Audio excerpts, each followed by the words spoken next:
കേരളത്തിൽ നിലവിലുള്ളത് flex board എംപിമാരെന്ന BJP സംസ്ഥാന അധ്യക്ഷൻ കെ സുരേന്ദ്രൻ. മോദി കൊണ്ടുവരുന്ന വികസന പദ്ധതികളുടെ ക്രെഡിറ്റ് അടിക്കുകയാണ് എംപിമാർ ചെയ്യുന്നത്.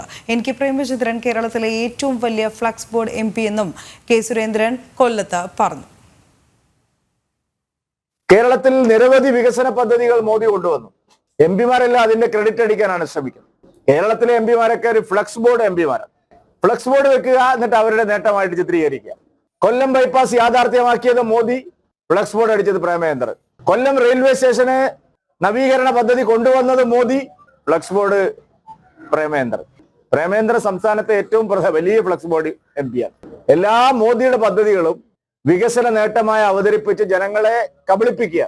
സ്വന്തമായ ഒരു നേട്ടം പോലും അവകാശപ്പെടാനില്ല. ജനങ്ങളുടെ ഒരു ജീവൽ പ്രശ്നത്തിനും പരിഹാരമില്ല. ഇന്ന് ഏറ്റവും വലിയ പ്രശ്നമാണ് ഈ മണ്ഡലത്തിൽ കുടിവെള്ളക്ഷാമം. പ്രേമചന്ദ്രനോ ഇവിടുത്തെ ഇടതുപക്ഷ എംപിയോ MLA സ്ഥാനാർത്ഥിയോ അതിനെപ്പറ്റി പറയുന്നില്ല.